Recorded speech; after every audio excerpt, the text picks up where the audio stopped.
Welcome back to Outlaws and Gunslingers, and we made it, guys. We made it to the end of the Wild West. You guys, if you guys been tuning in with us for the since the beginning, you know that we went from the Wild West. We covered everything there is to cover. There's probably a couple more. Maybe we'll do some bonus ones down the road, just to. There's plenty more. Yeah, but we did the ones that are most important. Wild Bill, Jesse James, Billy the Kid, Dalton Gang, Sam Bass. No, we did not do Bat Masterson. No. But that's one that we could. We didn't do Butch Cassidy and Sundance Kid either. Think he's not over on the Bang Dang Network. He's not. We never did a Bat Masterson. No. Wyatt Earp, Deadwood. We did Towns. We did everything that was important pretty much about the Wild West. We did, and now, like we've been telling you for a few weeks now, we're finally here on the Prohibition/Depression era. Here we go, baby. Illegal alcohol is so much better. Late teens to early 40s-ish, I think we're going to cover in this slice or section of Outlaws and Gunslingers right now. So you're going to get all your 20s bootleggers. You're going to get your 19s and 30s bank robbers. You know, John Dillinger, Babyface Nelson, Machine Gun Kelly, all those type of guys. Bonnie and Clyde moving up into the 40s, 50s. Not the Jeffersons. They were later. 40s and 50s, you already know the famous 40 and 50s gangs. All right, the Greasers and all that. The Greasers shit. And the Zoot and all that the good Zoot stuff. Zoot Riot. Moving on to the 60s where Mafia is dominating. Zoot Riot. Throw a comb through my cold black hair. Yep, and that's why we made it. 19 episodes in and episode 20. Episode 20. We're starting the Prohibition era with the pretty much the father of Prohibition era, the father of bootleggers. Is he though? There was people there before him. Oh, no, he's 100% the father of the bootleggers. There was people there before him. He's 100% the father of the bootleggers. How would it be the father if there was people before him? Well, we're about to establish that right now. Can't be the father when there was people before doing the same thing you're doing. Name one. The guy from Boardwalk Week. Or Boardwalk Empire. What's his face? What's his name? The mayor. Nucky? The mayor Nucky. He was way before Capone. It's actually the same time frame. But yeah, but Capone was just a driver. Capone's the biggest and not yet.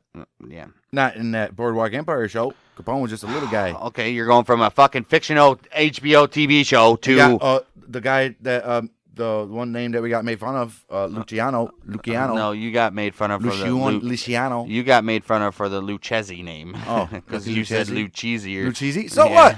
Oh, yeah.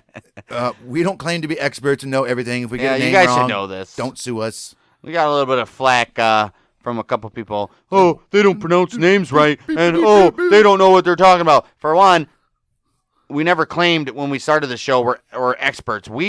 I've said this a million times. We are learning or looking back and learning with you guys. So whatever we're reading, whatever we're going through in this episode, and these are all some stuff we know, some stuff we're learning for the first time, just like you guys might be. And everything we tell you is all factual. You can look it up for yourself. So exactly. How can we not know what we're talking about? There's no fake stories here, but it doesn't mean that we know the exact stories and we know fucking this and that all this stuff. We're Al Capone historians. We're not historians on any stretch of the imagination. This is pretty much a fan of this type of genre.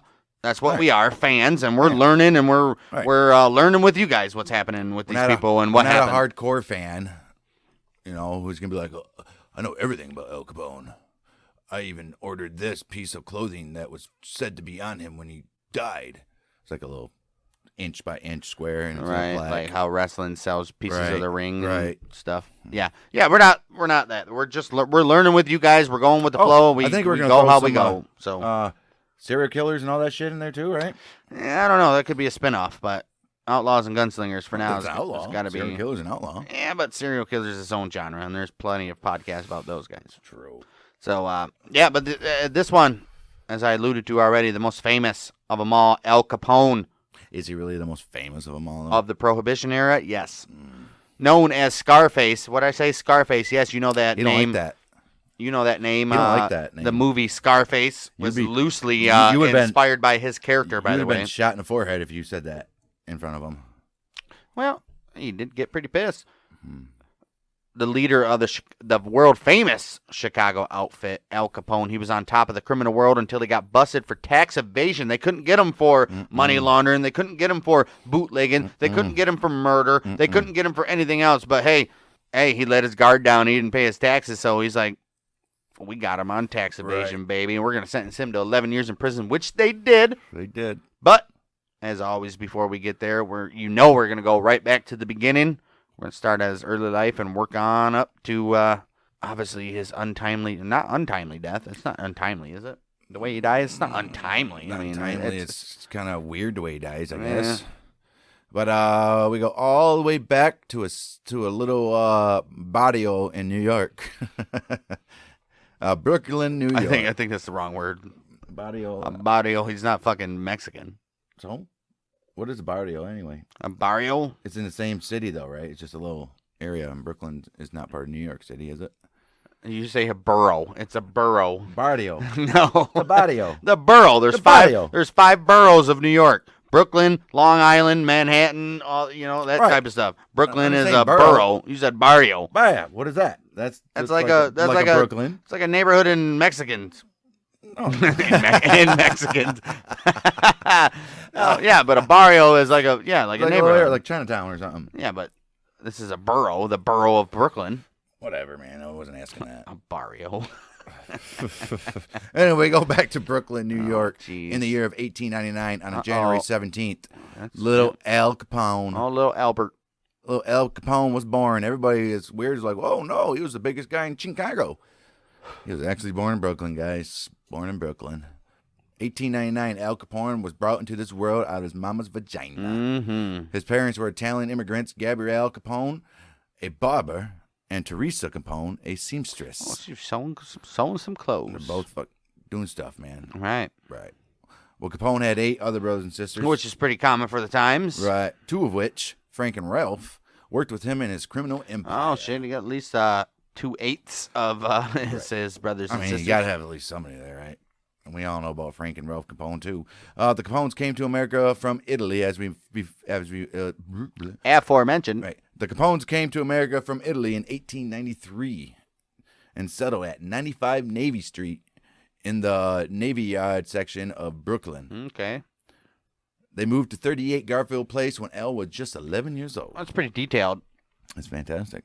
Anybody, I'm sure, can go and look up those quadrants or addresses on Google Earth right now and see the home that he grew up in, if it's still standing. And the 19 teens in New York, that was a pretty rough place. Right. Capone always had trouble in a strict Catholic school, and although he showed promise as a student, he was expelled at the age of 14 for hitting a female teacher in the face. Dang. She was Italians, dude, she was like, Albert, you suck at math. He was like, bitch. From there, he bounced around jobs before playing semi-pro baseball from 1916 to 18. Now, is that ever a stat you heard about Capone, that he played semi-pro baseball? I wonder if there's any kind of baseball stats in Al Capone. I'm sure there is. Maybe there's footage, too. Capone married. He married Mae Josephine Coughlin at age 19 on December 30th, 1918. Well, earlier that month, she had given birth to their son, Albert Francis Sonny Capone. Since he was under the age of 21 and his parents had to consent and write into the marriage. Right. Since he was under the age of 21, his parents had to consent in writing to the marriage. Right. So, well, you couldn't get married if you were under 21? I guess not back then. And in New York? In 1918? 1918, strict rules. Wow, okay. Strict rules, man. I like it. Al Capone initially became involved with small-time gangs that included the Junior 40 Thieves and the Bowery Boys. The Bowery Boys. He then joined the Brooklyn Rippers. Oh, shit. Look at these gangs, dude. Right. Dude, I mean, come on. Right. And then the powerful 5 Points gang based in Lower Manhattan. Oh, yeah. He's just moving on up. The 5 Points gang, which as soon as I do a little more research on, that's a whole episode in itself right there. Damn right. Well, during this time, he was employed and mentored by fellow racketeer Frankie Yale. Frankie Yale was a bartender in Coney Island. There was a dance hall and a saloon called Harvard Inn. The Harvard Inn. Coney Island was like rough back then too, man. Well, you ever seen the Warriors? Warriors, come out to play. Right. Well, Al Capone inadvertently insulted a woman while working the go. door. Here we go. He was slashed with a knife 3 times on the shit. left side of his face by her brother, Frank Galluccio. Galluccio. By Frank Galluccio. The wounds led to the nickname Scarface, which Capone was like, "I'll kill you. I pity a fool who calls me Scarface." Yeah, he definitely didn't like that fucking name at all. When L was photographed, he hid the scarred left side of his face, saying that the injuries were war wounds. Look at this guy. Well, I mean, battle wounds, not war wounds, I guess. I mean, he's so embarrassed, and by this time, he's trying to move up in the world, so he can't reveal he can't reveal that he got treated like a bitch and slashed in the face by fucking a dude 3 times, and expect to be a fucking kingpin in the world. If they asked who did it, and he said Frank Galluccio, and it was probably a name known somewhere. Well, I don't think so. This is the beginning of the fucking organized crime mafia going on. Well, it's still 18. It's still 1918. Well, in 1919, Capone left for Chicago after he was invited by his mentor, Johnny Torrio, who was made an enforcer by the crime boss, James Big Jim Calissimo. During this time, he worked as a bouncer in a brothel where he would catch the syphilis that would later kill him. Wow. So we already know what he's going to die from, folks. But damn, he had syphilis all that time. I wonder how many people he gave syphilis to. 1919, he had syphilis. All right. And then we're going to progress. He does a lot of shit between when he catches it and dies. So I guess he made his life worthy after catching that disease, huh? Right. The thing is, if he would have known he had it, he could have easily... Well, there were treatments available that could have cured the infection, but he apparently never sought treatment. He's like, you think that's another... No, because sometimes it goes years and years without any... Dude, you have syphilis, you're like draining from your... Yeah, but sometimes you go years without symptoms. Yeah, but you're like draining from your pee-pee and all that stuff. Right. You think he didn't seek treatment because maybe when he did find out, he's like a big guy now, and you know that kind of stuff gets out. It's like it's like Tony Soprano seeing a shrink. Right. Now everybody's gonna fucking think he's weak. I get it. Yep, you think he didn't go cure infection for syphilis because he's like, that guy's dick don't work. He could have easily had a doctor come to his house, do what they needed to do. Well, different times. Anyways. In 1923, Al Capone purchased a house on 7244 South Prairie Avenue on the south side of Chicago, right? It would be. For $5,500. That's a lot of money back in 1923, so it was probably a nice-looking house. He had a pretty big house, guaranteed. Around this time, his name started appearing in newspapers where he was known as a boxing promoter. This dude's doing boxing. Everything. Everything that he can to make that cheddar. Calissimo was murdered. Calissimo? Calissimo. Calissimo? Calissimo. Colosimo. That's Calissimo. Calissimo was murdered on 11th of May in 1920. Uh-oh. And Torrio took over as the mob boss. So Capone's good buddy is now taking over. It was suspected that L had a hand in the murder to secure the top spot for his mentor. You know him and Torrio were behind the scenes like, hey, man, you got to take out Calissimo because... if you ever want anything, man, trust me, you be my guy. Well, I'm going to come to the top, and we're side by side there, pal. Basically, Torrio had control of an Italian organized crime group that was the biggest gang in the city, and Capone was his right-hand man, which we just said. The smaller North Side gang, led by Dean O'Banion, were in a territory dispute with the Genna brothers, who were allies to Torrio. O'Banion didn't like the way Torrio handled the situation, so Torrio arranged for him to be killed on November 10th, 1924. Gotta go, O'Banion. This was not good for Torrio. They didn't like Irish guys anyway, did they? I don't think they liked Irish. How do you know that's Irish? O'Banion? Just because his name's O'Banion? Fuck yeah, that's all right. Irish. This was not good for Torrio, as the new leader became Jaime Weiss, who was backed by Vincent Drucci and Bugs Moran. Everybody knows Bugs Moran. We'll have something on him, too. Being a close fan of O'Banion, Weiss vowed to get revenge on his killers. Revenge! Well, you know how that always goes. Right. You killed my buddy, and I'm going to have to come back and kill you. My name is O'Banion. You killed my buddy. You killed my buddy. Prepare to die. Well, L was ambushed in January of 1925, and just 12 days later, Torrio was shot several times coming home from shopping. Damn, so they had targets on both their heads. After this, Torrio resigned and handed over power to L. He's like, so was L behind that? Well, L was ambushed, too. Yeah, but did they purposely miss? Right. He was ambushed. He didn't get shot. Torrio was shot, though. A 26-year-old Brooklyn boy was now the leader of a gang that ran illegal breweries as far as Canada and had protection from the law while doing it. Of course he did. This law enforcement protection came in handy, as he would often use violence to increase revenue. If you didn't purchase liquor from him, your place most likely was going to get blown up. As over 100 people died in this way in the 20s. Oh, thanks to Al Capone. Ali Capone. He does some 26 shit. years old. It's just... He's over there fucking planting bombs in places, and he's not doing it. He's just a mad little boy with power. They gave mad little boy some power. You think that scar had something to do with it, though? I think so. I think that hurt his ego. No, but you see the scar on his face. Anybody else sees the scar on his face. And a man like him, you're like, this dude's been through some battles, so he's a tough motherfucker. So that scar on his face might intimidate some people. And plus, how the scar got there still intimidates him, too, so that's even worse. Well, you put those two and two together. But he's going on telling everybody he got it in a war. Right. And when it comes out that he got beat up by Galuccio. Right. Well, Capone became known to indulge in custom suits, cigars, food, and expensive jewelry. Wouldn't you? You had all that money. Why would you not?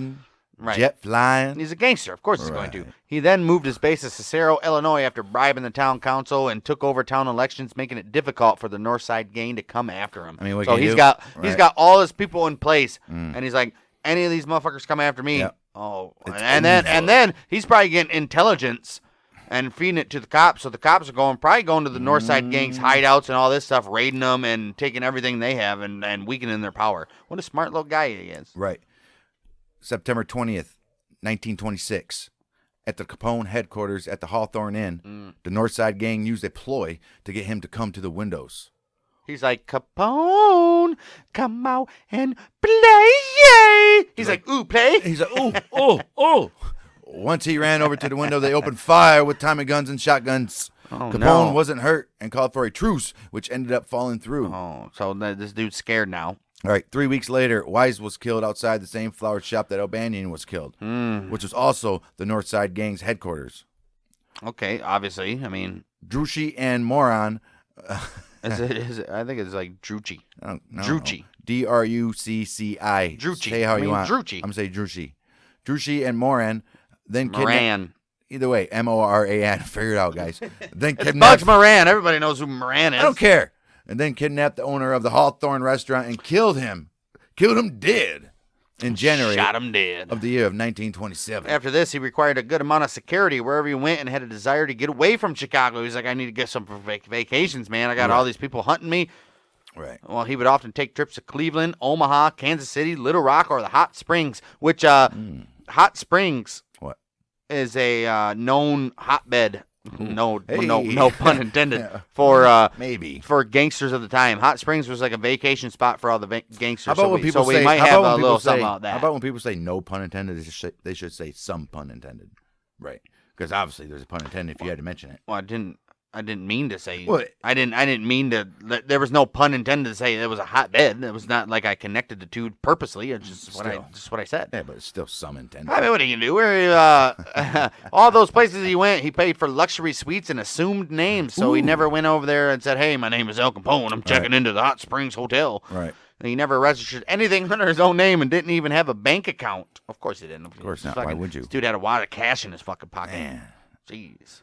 Due to the need of someone like L to have protection at City Hall, he got into the pockets of several politicians, obviously. Which is still going on today, by the way. Just saying. Guys. He is widely seen as responsible for getting William Hale Thompson. Which this guy is a fucking corrupt little son of a bee, you know. Well, he got him elected mayor in 1927. Mayor of Chicago. One of the biggest cities in the world right now.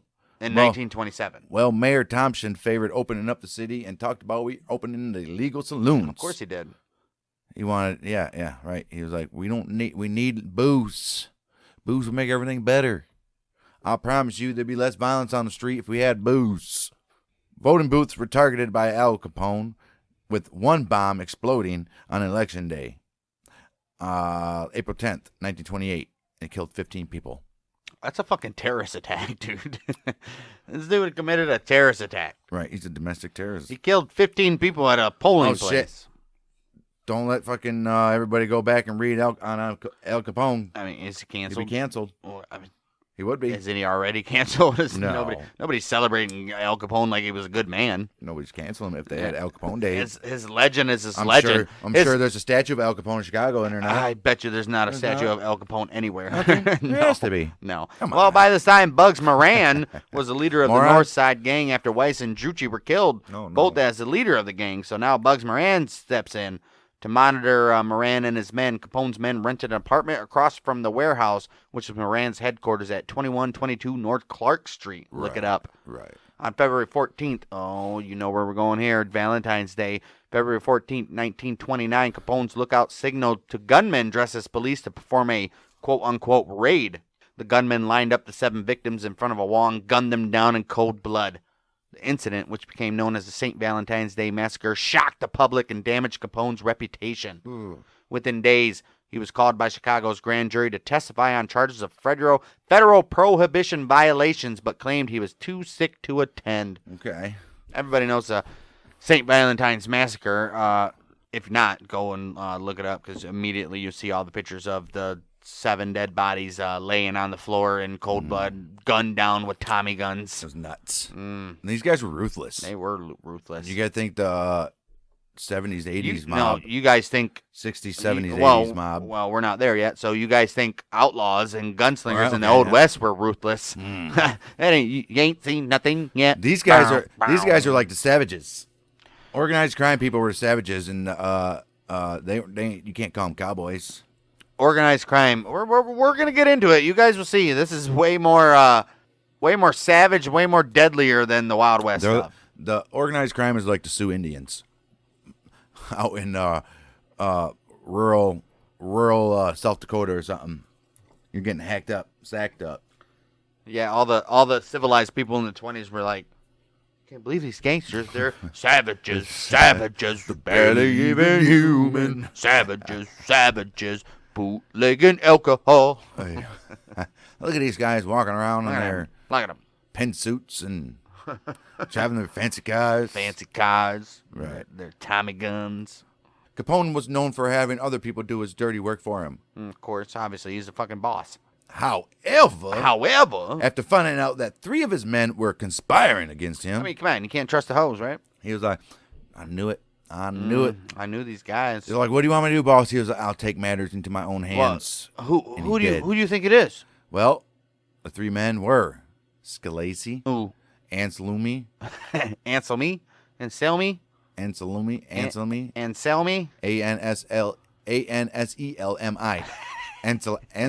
Anselmi, Anselmi. You gotta think Italian, like Scalise, Anselmi, and Giunta, Giente, Guanta.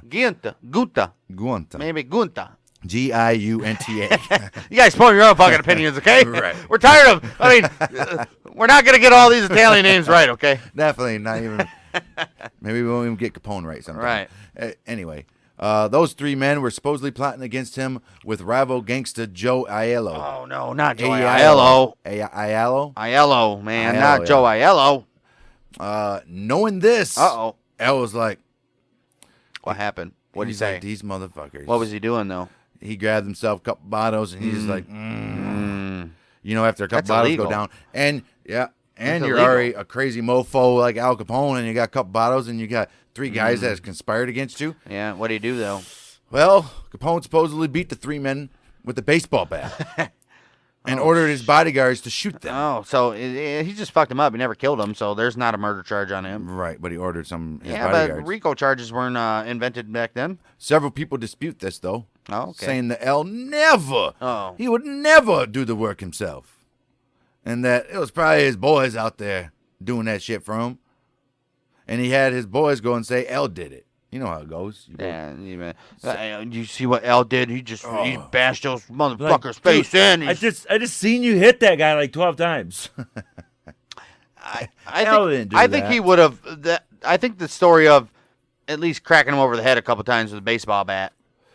with his, well, of course, El's gonna do it. Come on, he's a guy of power. And then he's like, right. he fucking does his business just to get that out of his system. I guarantee and then he's there's like, 6 and then guys he's with like, him. And then he's like, kill him. I guarantee he has like 6 guys with him, so Al Right. can do anything he wants to this guy. Well, that's what I'm saying. People are like, oh, Al would never do anything himself. Why wouldn't he? He's not gonna go out by himself. There's a difference. Al wouldn't do like a rival that was in a rival gang by himself. Maybe not do that. I'm saying strictly but by no, himself. No, I'm saying not Strictly not, by himself not and himself. nobody. But these 3 guys, you got to remember, are in his group, Right. And they're conspiring against him, Right, and they so don't- and I they could think they're getting I could over. I could totally see him taking offense to that, and then at least bashing him in the head at least once a piece with a baseball bat himself. And you plus, know, when they're in your own group and they think they're getting you over, they're not gonna suspect anything. that's what I'm saying. So he's probably more offended that these guys were in his group and tried to fuck him over, and Right. so he would take more offense to that than he would some rival fucking gang member, where he wouldn't be Right, the one out there actually- bashing him in the head. actually- But these guys are in his crew, and they turn on him pretty much. So obviously, And- it would have hit him a little more And deeper. I guarantee you, every member of his party was there. Pretty much as a sign. This is what Right, happens. Or even exactly. if they weren't, they would hear about it. Right. That's what This happens. is what happens. You cross Al Capone. Well, after the St. Valentine's Day massacre, the publisher of the Chicago Daily News, Walter A. Strong, asked his friend and newly elected President Herbert Hoover for help. Ooh-wee. He says, Herbert, we got some gang activity going on in Chicago, and I don't like it. It's crazy. Oh, at a- See this At stuff going on. you should see it. People are hitting people in the heads with baseball bats. Crazy. At a secret White House meeting on March 19th, 1929, Ooh. Strong, Frank Loesch of the Chicago Crime Commission, and Laird Bell pleaded Okay. to the president to get involved. They're like, please, Mr. President, get involved. Our mayor is dumb.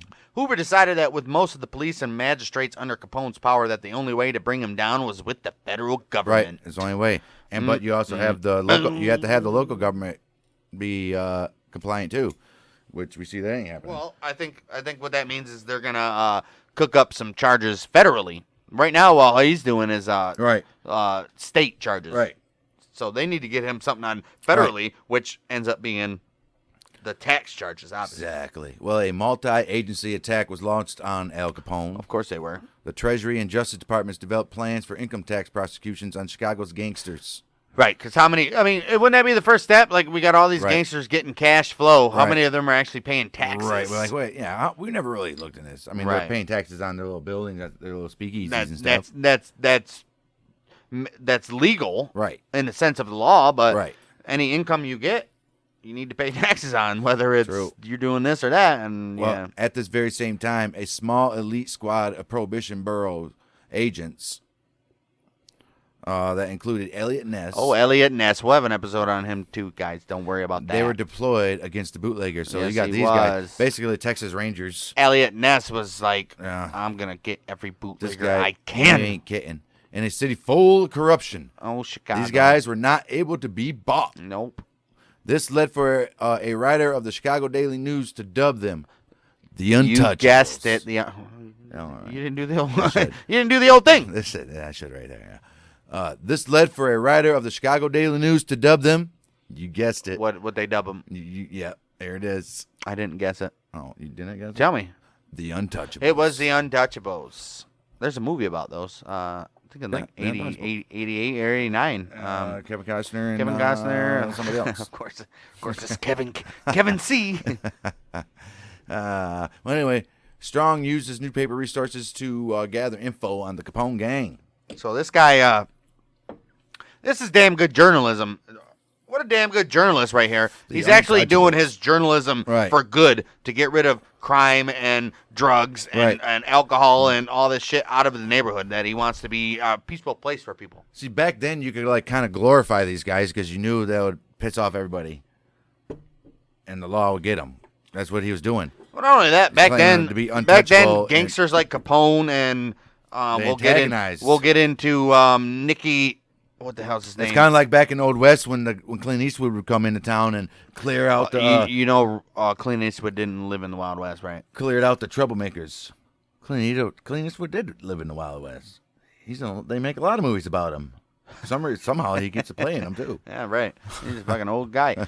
He is right now, but He is a old guy. But yeah, back in these days, even in the 60s, 70s, the local gangsters, they gave back. I mean, there were fucking pieces of shit. They were giving heroin, and you'll see coming into the 70s and 80s, they give heroin and crack and cocaine and all that stuff to the people. But early on. But they still invested their money into the community and gave to the people, and that kind of started the whole. That kind of started the whole. We're not going to snitch on anybody because the people around that were living in the neighborhood with these same drug dealers and kingpins and stuff, they respected them because the kingpins actually looked out for these people and gave them money and supported them, and that led to cops come. We ain't going to tell you shit. We ain't going to tell you shit about this guy. Come on, I mean he paid my rent bill last month. Yeah, they did stuff like that.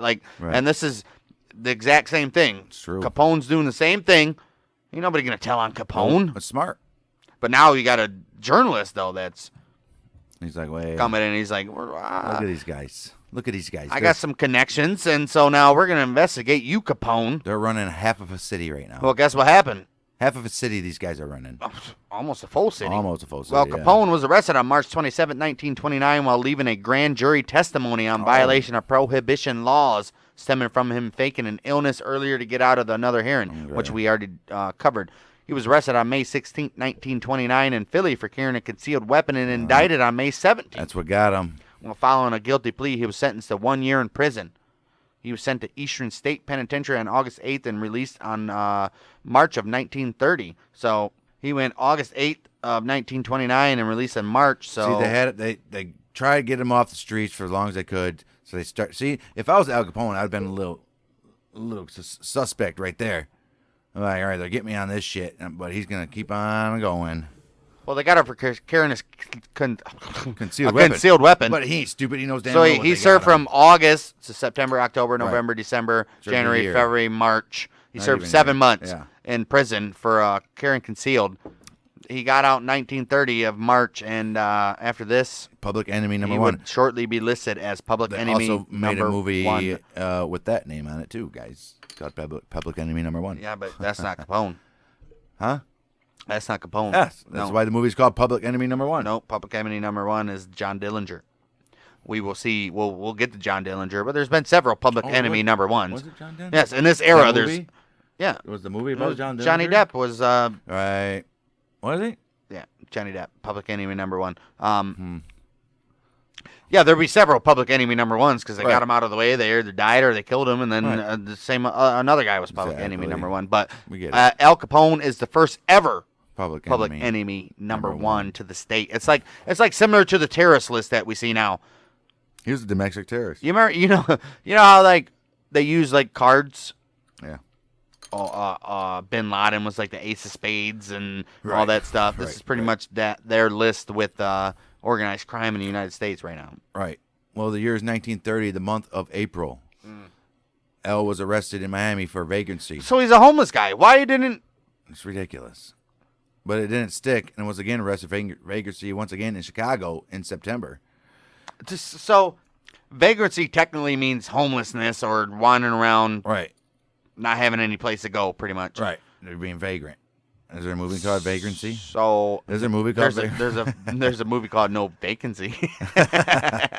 But Vagrancy is 1930. This guy had a lot of money. Come on. They arrested him. They arrested him on bogus charges because he was probably wandering around drunk. The actual what is the definition of Webster vagrancy? Dictionary is the state of living as a vagrant, homelessness. Right. That's it. That's what I'm saying. Was he homeless or was he just running around town drunk, which would be a charge for vagrancy? Right. I think that may be what it is. Right. He's so fucked up right now. Come on, like you don't have a place to go stay. How old is he? He's only 29. That's what I'm saying. He don't have a place to go stay. He's 31 right he here. Should be my boss still. He was born in 1899. He's still my boss. He's is 30. he not? That's what I'm saying. What the fuck? So they arrested him for vagrancy. Why is he running around by himself as a mob boss? There's a whole story missing here. There's no reason why a mob boss who gets out of prison is going to be running around the streets by himself. He got released from prison in March of 1930. Right. The next month, April 30, he was arrested in Miami for vagrancy. So clearly he got out of prison and they're still trying to put him away. So they're going to make up bogus vagrancy charges because he was probably walking drunk on the street. Right. And they're like, you're a vagrant. Yeah, but he wouldn't be walking alone ever. Well, of course he would. I don't know about that. But either or, it was bogus charges. Let's just say that. Right. Well, he got 6 months.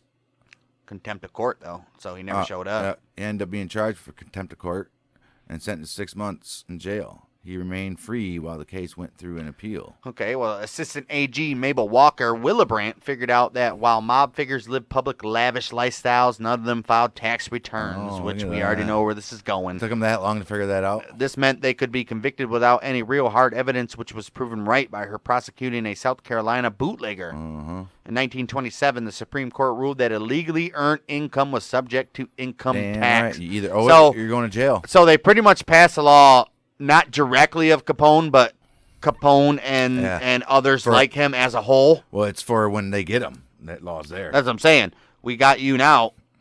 We know that we can prove that you're selling this. We Right. can prove that you're selling that. We can prove that you're selling this. See what they did But there? did you I'm sorry, Mr. L. You don't have there's no receipts from the IRS that you paid taxes on this $1.5 million that Right. you Right. earned. Where, yeah. Where's those receipts, sir? See. Crazy. Well, the IRS put Frank J. Wilson on L's case with his focus on his spending. My point exactly. So now they're going around saying he just bought a new car. He just bought a penthouse. Right. He just did this. He just Think of them as insurance inspectors. Right. Did she really break her Right. leg? 12th of March, 1931. L was charged with tax evasion from the year of 1924 and on to June 5th, 1931. So that's fucking 7 years that he Right. was charged from. He was indicted by a federal grand jury on 22 counts of tax evasion 22. from the years of 25 to 29. Wait. So they went from 24 to 31, but he's only indicted from 25 to 29. Maybe they found something, his lawyers, who knows. 25 to 29 are the most convincing, probably, so they stuck to that. A week later, the Untouchables inflicted major damage to Capone's operation What that they led his do? indictment on 5,000 counts of violations of the 5,000 counts, Volstead Act. which is the Prohibition, Right. violating the Prohibition Act. 5,000 counts, they say. On June 16, 1931, Capone pleaded guilty to all the charges as part of a plea deal when he would only get 2.5 years. Oh, no shit. Well, on July 30th, the judge refused to honor the plea deal, so Capone withdrew the guilty plea. Judge Wilkerson later only tried Capone for the tax evasion, saying that those took precedent over the Volstead Act violation. Right. Obviously, you know you're going to convict him over the tax stuff. The Volstead Act, All right. who cares about Right. making alcohol, right? Right. Given that they were counting on the plea deal that the judge ended up refusing, Right. Capone's lawyers had very little time to prepare for the trial and ran a weak defense. Wow, so this guy bullshit. couldn't even hire the best lawyers. Where was ridiculous. Johnny Cochran didn't have no ancestors back then? That's sad. The government ended up charging Capone with evasion of $215,000, a total income of $1,038,654. So he owed $215,000 Out of that. out of a confirmed Right. income of $1,038,000. Yeah. October 17th, Capone was convicted of 5 counts of income tax evasion, fined $50,000 plus court costs, and was liable for the $250,000 plus interest. Plus interest, which ballooned to probably like $600,000. Right, $600,000 plus $50,000 plus the 5 counts. court costs. Plus the court costs. Right. Oh my. He was sentenced to 11 years in prison. Wow. He was sentenced to 11 years of prison 1 week later. Okay, so they got him. Got his In May ass. 1932, he was sent to Atlanta U.S. Penitentiary at the age of 33. It's my age. It was there that he was officially diagnosed with syphilis and gonorrhea. While there, he was seen as weak and couldn't protect himself from bullies, so his cellmate protected him until he was moved to Alcatraz in August of 1934. Nice. On Alcatraz, June huh? 23rd, 1936, he was stabbed, but not seriously wounded, by inmate James C. Lucas. Wow. Well, his syphilis got worse, and he was diagnosed with syphilis in the brain Yep. in February of 1938. He then spent the last year at Alcatraz in the hospital section, confused and disoriented. Didn't know who he was, what was going on. He was paroled on November 16, 1939, after his wife appealed to the court based on his mental capabilities. She's like, please, he's dying. What good is he going to do in a freaking prison Ain't that cell? He don't- crazy? and plus, he don't even know any of us, so it's not like he's enjoying the fruits of Right. being home. Right. This dude's just going to die at home. That's just some crazy shit. 1 minute you're doing this, next minute you're dying in a prison cell with chlamydia and gonorrhea, Well, and it attacked your brain. syphilis and gonorrhea. Yeah. Syphilis At the age of 33. at the age of 33.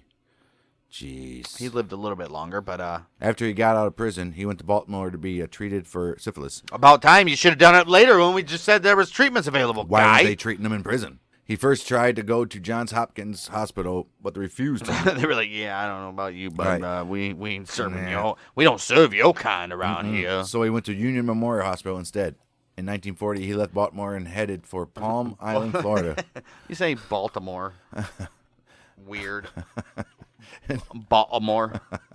In 1942, What you do? What'd you do at the yard sale? I bought more stuff. I bought more stuff. All right. In 1940, he left Baltimore and headed for Palm Island, Florida. In 1942, after penicillin Oh, was see, mass now produced- penicillin's in his life. Right, he was one of the first people to be treated by the drug of penicillin. Okay, good for him. After his brain damage was too advanced for him to be cured, it did slow down the disease. Yeah, it was just hit his brain and it was done. Well, that penicillin, when they, oh yeah, Right. He They got would that- have got that before. he got that penicillin and it slowed down the progress. It was already in his brain. But I though. mean, it was already too far for Right. that. In the brain. So if it was in the brain It's in the brain. in He's 1946, insane in the membrane. Got no brain. Went insane. in 1946, his physician concluded that he had the mentality of a 12-year-old child. Oh. He spent the last years of his life living in his mansion, spending time with his family. On January 21st, 1947, he had a stroke, and after he started to improve, he contracted bronchopneumonia.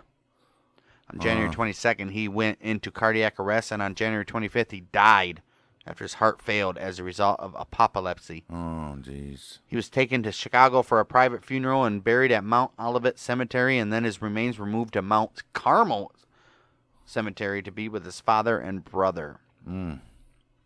So he was diagnosed officially with syphilis in 1919. 1932 Oh. at the age of 33, and he ends up dying in 1946, so Oh, he said 13 years officially. later. He said officially. Officially diagnosed, but we know that he contracted it when he was 18. So he lived 13 years after contracting it, though. And then when he got out of prison in 1939, so shit, he lived another 17 years out of prison. He lived for 48 years, man. What are you going to do? Yeah, I mean, what are you going to do, man? Well, Al Capone is directly responsible for the deaths of at least 33 people. The first in 1923. Isn't that crazy? Right. He was responsible for 33 people and then officially got diagnosed with syphilis at 33. All right. Age of 33. Ain't that nuts? I don't know. There's some conspiracy guys out there. No. Confirm those numbers for me, please. And the first one he killed was in 1923. And the last he killed was 1930. So 7. A lot of threes. There's a 7, though.